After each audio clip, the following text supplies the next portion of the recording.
Hello dear students, welcome in this video. और हम आपके लिए लेकर आए new chapter number 8 and chapter name is अस्माकम राष्ट्र मयूर पक्षी मयूरः।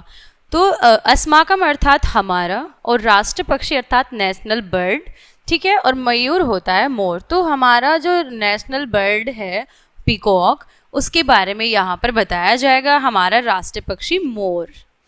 तो प्रत्येक राष्ट्र अथवा प्रत्येक राज्य का प्रमुख पक्षी उस देश के संविधान के द्वारा स्वीकृत किया गया है।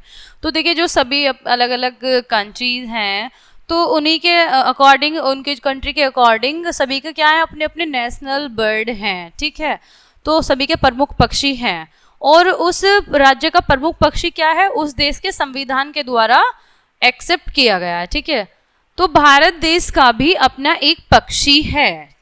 जो भारत देश है उसका भी अपना एक पक्षी है जिसे क्या कहा जाता है, मोर, ठीक है। तो मोर को यहाँ पर राष्ट्र पक्षी स्वीकार किया गया है।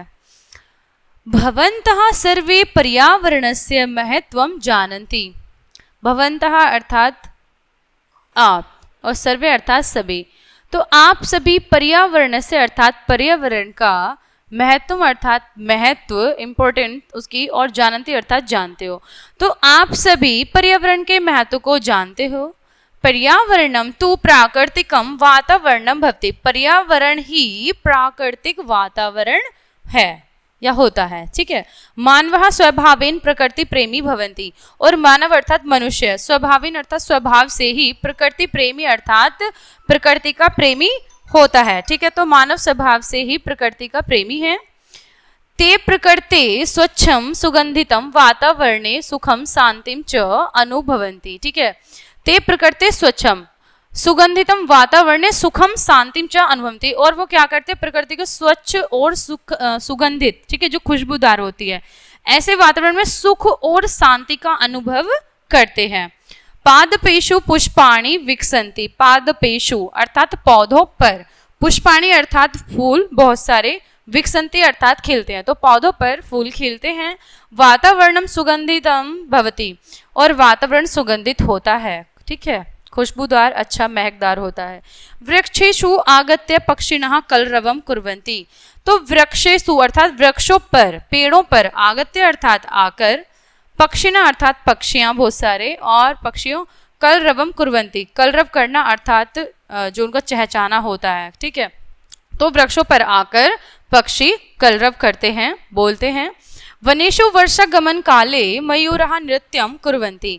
वनेषु अर्थात वनों में, वर्षागमन काले तो वर्षा के आगमन पर, जब वर्षा होती है उसके आगमन के समय पर, काले अर्थात समय में, मयूरः नृत्यं कुर्वन्ति, सभी मोर क्या करते हैं, मयूरा यहाँ पर बहुवचन है मोर का, और नृत्यम अर्थात नाचना, कुर्वन्ति अर्थात करते हैं, ठीक है। तो वन में वर्षा के आगमन के समय पे मोर क्या करते हैं, वन में नृत्य करते हैं। यदा आकाशः मेघः आच्छादन। यदा अर्थात जब, ठीक है। तो जब आकाश मेघैः आच्छन्न भवति। आच्छन्न अर्थात ढका हुआ होता है, घिरा हुआ होता है। तो जब आकाश बादलों से ढका हुआ होता है, तदा मेघान विलोक्य मयूरः स्वपक्षान विस्तृय नृत्यति। तदा अर्थात तब, मेघान अर्थात बादलों से, और विलोक्य बादलों को, मेघान अर्थात बादलों को, विलोक्य अर्थात देखकर, मयूरः अर्थात मोर, स्वपक्षान अर्थात अपने पंखों को, विस्तृय अर्थात विस्तृत करके, फैलाकर, नृत्यति अर्थात नृत्य करता है, ठीक है।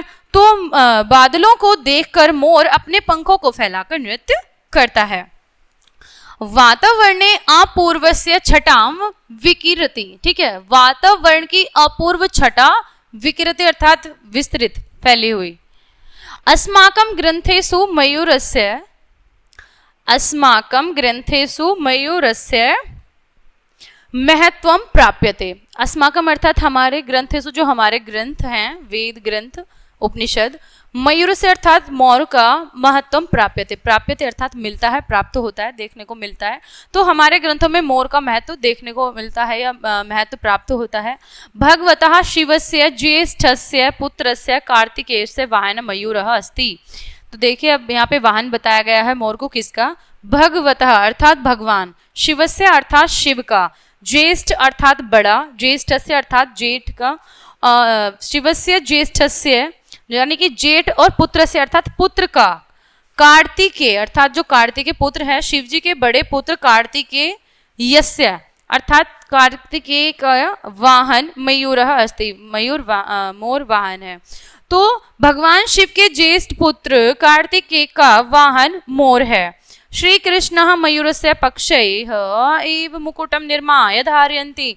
अब देखिए और मोर का महत्व कैसे है, क्योंकि स्वयं भगवान श्री कृष्ण मयूरस्य मोर के पक्षे अर्थात पंखों को ही मुकुट के निर्माण करते हैं, अपने मुकुट का उसके मोर के पंख से निर्माण करते हैं और उस मुकुट को धारण करते हैं। अस्माकं देशः वन दृष्टया पुरा संपन्नम् आसीत् येन वनेषु उपवनेषु मयूराद्यः पक्षिणः अधिकाः आसन्। तो देखिए यहाँ पे बताया गया है कि हमारे देश में जो वन दृष्ट पुरा संपन्न, जो वन से संपन्न है ना, येन वनेषु उन वनों में, उपवन अर्थात जो बगीचे हैं, उपवनों में मोर आदि, मयूर आद्य अर्थात मोर आदि, पक्षिण अर्थात पक्षियां अधिकाः आसन् अधिक हैं, तो मोर आदि पक्षियां अधिक हैं जो वन से संपन्न हैं हमारे देश में जो वन है। ठीक है, वना नाम विनाशीन सह मयूरा नाम संख्या न्यूना जाता। अब देखिए वना नाम अर्थात वनों के, विनाशीन अर्थात जो नष्ट कर देना होता है। ठीक है, सह मयूर नाम संख्या न्यूना जाता, न्यूना अर्थात कम, संख्या अर्थात जो उनकी संख्या है, जाता अर्थात हो गई है। तो वन के विनाशों से क्या हो गया, मोरों की संख्या कम हो गई है। मयूरः अतीव सुंदरः पक्षी अस्ति, मोर अतीव अर्थात बहुत, सुंदर अर्थात जो सुंदर ही है, पक्षी अस्ति तो मोर एक बहुत सुंदर पक्षी है। अस्य पक्षः विविधैः वर्णयुक्तः भवन्ति। अस्य पक्षः अर्थात इसके पंख, विविधैः अर्थात अनेक प्रकार के, वर्णयुक्त वर्ण अर्थात रंग, तो इसके पंख अनेक रंगों से युक्तः भवन्ति, युक्त हैं। एषः उपयोगी पक्षी भवति, और यह उपयोगी पक्षी है। तो देखिए मोर उपयोगी पक्षी कैसे है। ठीक है, एषः उपयोगी पक्षी भवति, यह उपयोगी पक्षी है, होता है कैसे। मयूरस्य सर्पाभ्यः सिंहः स्वाभाविकः वैरः। तो देखिए कितने बात बताई गई है यहाँ पे, कितनी ही नॉलेज की। मयूरस्य सर्पाभ्यः सिंहः, मयूर का सांप के साथ सिंह स्वाभाविकः वैरः, स्वाभाविक जन्म से ही इनका वैर है, मोर का और सांप का। ठीक है, मयूरः मानवेभ्यः अहितकरान् सर्पान् हत्वा प्राकृतिकं संतुलनं स्थापयति। मयूरः मानवेभ्यः, मोर मानवों के लिए, मानवेभ्यः अहितकरान्, तो जो मानवों का अहित कौन करता है, सांप। ठीक है, तो मोर मानवों के हित के लिए, सर्पान हत्वा सर्पों को मारकर, प्राकृतिकम संतुलन स्थापित, प्रकृति का संतुलन स्थापित करता है। अतः वनैः सह मयूराणां संरक्षणम् अस्माभिः कर्तव्यम्। अतः वनों का सहम मयूराणां, मयूरों का वनों के साथ ही। ठीक है, अतः वनैः संगः, वनों के साथ ही मयूराणां, मोरों का भी संरक्षणम अस्माभिः कर्तव्यम, मोरों का संरक्षण भी हमारा कर्तव्य है। प्रत्येकम राष्ट्रस्य कोऽपि निर्धारितः पक्षी राष्ट्रीय पक्षी ही भवति। प्रत्येक राष्ट्र का कोई भी निर्धारित पक्षी राष्ट्र पक्षी होता है। अस्माकं भारत राष्ट्रस्य राष्ट्र पक्षी मयूरः अस्ति।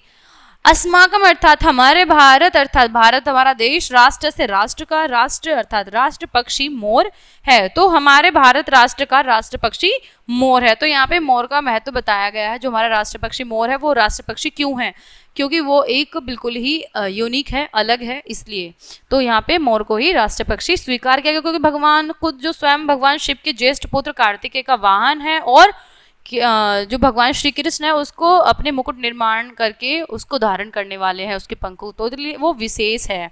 जो विशेष होता है तो वही तो राष्ट्र साइन में आता है, तो वह राष्ट्र पक्षी है। पर्यावरणस्यम, ठीक है, तो पर्यावरणस्य का अर्थ होता है पर्यावरण का, स्वभावेन अर्थात स्वभाव से, और सुगंधितम अर्थात जो सुगंध है उसकी अच्छी खुशबू है, उसकी अच्छी गंध से युक्त, ठीक है, खुशबू। पादपेशु अर्थात पेड़ों पर, और आगत्य अर्थात आकर, कल एव कुर्वन्ति कलरव, ठीक है, तो कूजना चहचाना, स्वपक्षान अर्थात अपने पंखों को, और विस्तृत अर्थात फैलाकर, शटाम अर्थात कांति छटा, ज्येष्ठस्य पुत्रस्य, बड़े पुत्र का, ठीक है, वन दृष्टया, जंगलों की दृष्टि से, वन की दृष्टि से, और संख्या न्यूनम, संख्या कम हो गई, और वर्ण युक्ता, रंग से युक्त, सर्पाभ्याम अर्थात सांपों से, सर्पाभ्याम सांपों से, निर्धारित पक्षी, निर्धारित जो किया गया है, जो नियुक्त किया गया है, ऐसा पक्षी, ठीक है। तो ये थे इस चैप्टर के वर्ड मीनिंग। अस्माकम राष्ट्र पक्षी मयूर, ये चैप्टर हो जाता है आपका यहीं पर कंप्लीट। मिलते हैं नेक्स्ट वीडियो में, तब तक के लिए बाय बाय।